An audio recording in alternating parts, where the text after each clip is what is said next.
আসসালামু আলাইকুম বন্ধুরা, আজকে তোমাদের সাথে আমি শেয়ার করব গরুর মাংসের একটা রেসিপি। এটা হচ্ছে গরুর কাটা মশলা বলে থাকে। সামনে কোরবানি, বলতে কালকেই কোরবানি। তোমরা এটা ইচ্ছা করলে ট্রাই করে দেখতে পারো। তো সব মশলাগুলো কেটে নিয়েছি।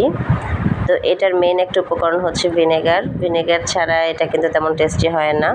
তো যাই হোক, এখন আমি তোমাদেরকে এটা মিক্সচার করে দেখাবো। তো আমি এখানে প্রায় 1 কেজির মতো মাংস নিয়ে নিয়েছি। আদা, রসুন, মানে যত রকমের মশলা আছে, পেঁয়াজ, সব কিছুই আমরা এটাতে কেটে ব্যবহার করব, কোনো কিছুই বাটা না। তো এখানে হচ্ছে গিয়ে আমি কিছুটা কাঁচামরিচ আর পেঁয়াজ একটুখানি বেটে দিয়েছিলাম, যাতে গ্রেভিটা একটু মানে ঘন হয়, এই জন্য। আর একটু আদা রসুন বাটা আমি পার্সোনাল দিয়েছি, কিন্তু এই কাটা মশলায় কিন্তু জেনুইনলি সব কিছু কাটাই দেয়। তো আদা রসুন পেঁয়াজ এগুলো কেটে দিয়েছি। আর হচ্ছে গিয়ে শুকনা মরিচ, আর এখানে আমি হচ্ছে গিয়ে ধনিয়া গুঁড়ো দিয়ে দিচ্ছি। এখানে হচ্ছে গিয়ে শুকনা মরিচকে কেটে কেটে দিতে হবে।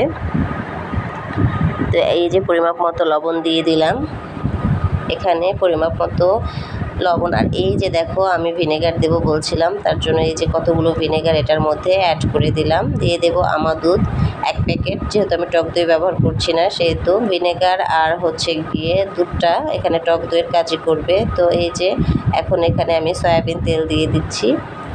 তো এটা হচ্ছে কি তেল ভিনেগার এর উপরেই রান্না হবে, এটার মধ্যে কোনো পানি আমি অ্যাড করব না। যদি ভিনেগার তোমরা দিয়ে থাকো তাহলে কোনো রকমের পানি অ্যাড করতে হবে না। তারপরে এটাকে ভালোভাবে মেখে রেখে দেবে। এটা কিন্তু একটা ঐতিহ্যবাহী রান্না, এটা হচ্ছে ঢাকাইদের একটা ঐতিহ্যবাহী রান্না। এই রান্নাটা কিন্তু খুব টেস্টি হয়, রুটি, পরোটা, পোলাও কিংবা মানে যে কোনো সাদা ভাতের সাথেও খুব ভালো লাগে। তো এটাকে আমি প্রায় 2 ঘন্টার মতো ম্যারিনেট করে রেখে দিয়েছিলাম, 2-3 ঘন্টার মতো। তারপর চুলার আঁচটা হাই হিটে করে এটাকে আমি বলক তুলে তারপরে এটাকে লো হিট করে এই যে দেখো শুকিয়ে নিয়েছি। তো যাই হোক, এটা ভুনা ভুনা হয়ে গেছে, খেতে দারুণ হয়। তোমরা বাসায় করলে বুঝতে পারবে। আর আমাকে অবশ্যই জানাবে কার কাছে কেমন লাগলো। আল্লাহ হাফেজ।